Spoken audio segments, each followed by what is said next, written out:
général de l'ADPM, l'Agence de développement des petites et moyennes entreprises. Principaux facteurs, et le ministre a eu l'occasion de les rappeler.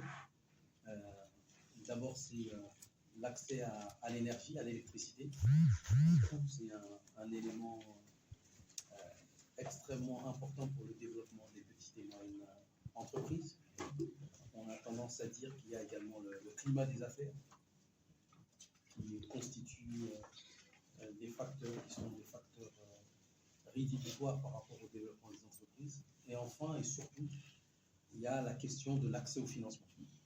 C'est l'objet de la coopération, du partenariat entre le Sénégal et l'Allemagne, et tout particulièrement entre les départements du commerce et des PME et la coopération technique allemande, à savoir la GIZ. Comment faciliter l'accès des petites et moyennes entreprises aux PME.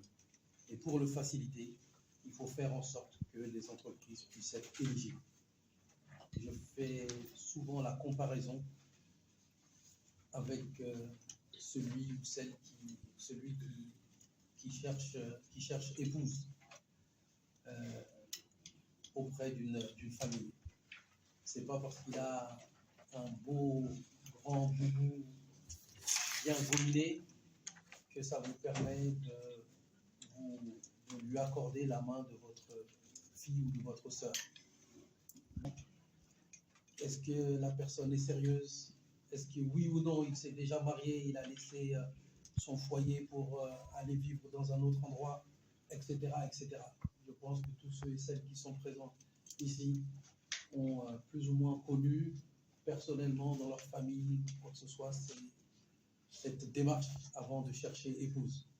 Parce que donner la main de sa fille ou sa sœur à juste la personne parce qu'il a des dents bien blanches, s'il vient abandonner votre fille ou votre sœur, vous n'aurez à vous en prendre qu'à vous-même parce que vous n'aurez pas fait l'enquête qui est l'enquête nécessaire. Notre fille ou notre sœur, c'est les financements et les ressources qui sont dans les banques. Les demander, ce n'est pas uniquement avoir un beau projet et demander que j'ai besoin d'avoir du financement. Les demander ou obtenir ces financements, c'est s'assurer aussi pour l'institution financière que vous êtes une entreprise qui existe, que vous travaillez correctement avec une entreprise, que vous gagnez de l'argent, que vous êtes régulier.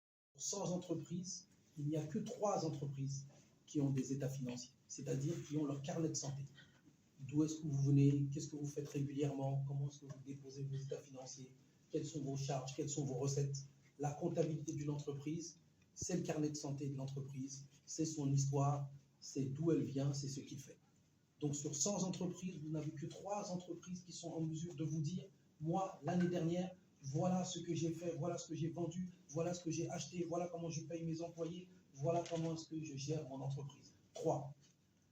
C'est le même pourcentage, ou en tout cas c'est la même proportion pour les institutions financières comme blocage pour pouvoir financer les entreprises. Quand on demande aux banques quel est le principal blocage pour financer les PME, ils disent on n'a pas d'informations fiables sur l'entreprise.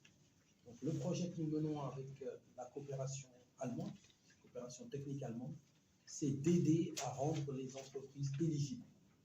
C'est de favoriser la tenue de comptabilité, de faire comprendre aux entreprises quelles sont les conditions qui sont demandées pour qu'elles puissent être financées. D'accompagner aussi les banques, parce que si les PME ne connaissent pas les banques, les institutions financières et les banques ne connaissent pas assez les PME. Donc, ils sont aussi formés, les PME, les banques, à mieux connaître les petites et moyennes entreprises. C'est ça l'objet de la rencontre de la semaine d'aujourd'hui. Après d'autres rencontres que l'on a fait au mois de mai notamment, et ça vise à augmenter le volume de financement accordé aux petites et moyennes entreprises. On a des chiffres parce que depuis 2018, sur la demande des chefs d'État et de gouvernement, en particulier du chef de l'État, Macky Sall, la BCEAO a mis en place un dispositif de refinancement et PME, PMI. C'est quoi ce dispositif?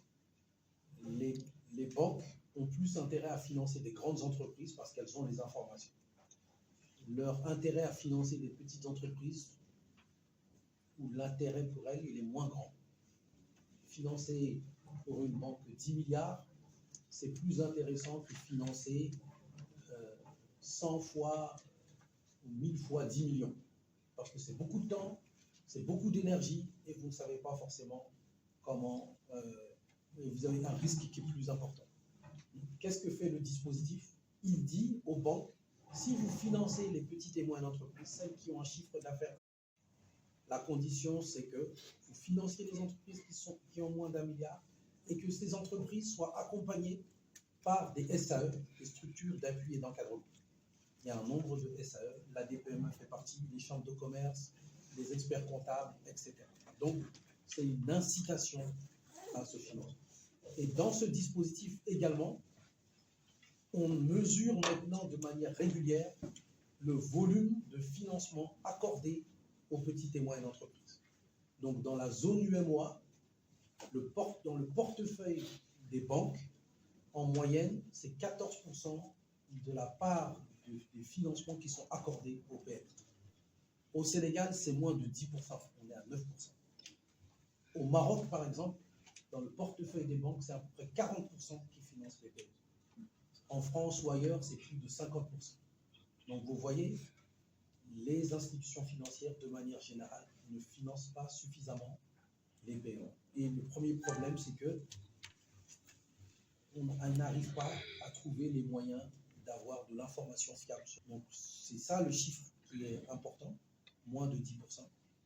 Et dans ce qui est fait avec la coopération allemande, on est en train de travailler à 3 choses. La mise en place d'un guichet unique de financement pour mettre en lien l'offre et la demande.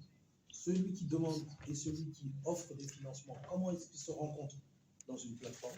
C'est la première des choses. La deuxième, c'est faire en sorte que ce que fait la DPME, qui est la première structure d'accompagnement dans la zone UMOA en termes de dossiers présentés aux banques, puisse se faire avec toutes les SAE au niveau du Sénégal, et en particulier avec les chambres de commerce. La troisième chose, avec le ministère du Commerce et la direction des petites et moyennes entreprises et la BCAO, c'est de préparer des concertations nationales sur le financement des PME. Les dernières concertations ont eu lieu en 2010. Ils ont donné beaucoup de recommandations qui ont été mises en œuvre. Il faut faire le point sur ces recommandations et il faut faire en sorte de donner une nouvelle impulsion pour qu'on puisse financer davantage les petites et moyennes entreprises et que l'on soit au-delà, Inch'Allah, dans 2-3 ans, de 20% du portefeuille des banques. Beaucoup de banques, d'institutions de microfinance, des fonds d'investissement, l'argent est là, mais les entreprises ne sont pas prêtes à l'accéder. Pourquoi pas?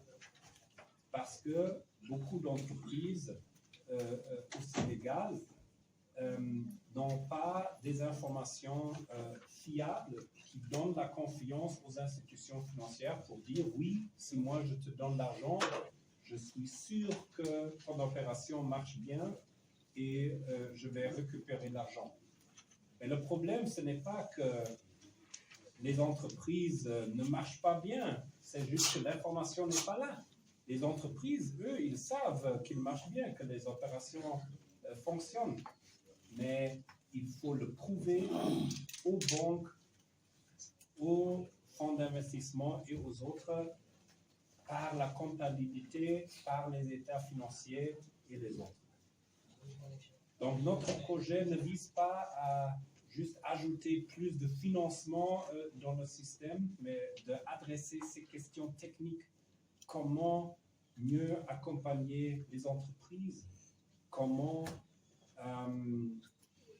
réaliser que les services publics sont disponibles sur tout le territoire du Sénégal, mais aussi comment convaincre les banques et les autres institutions financières de dire les PME, c'est une cible intéressante et pertinente pour la croissance économique au Sénégal.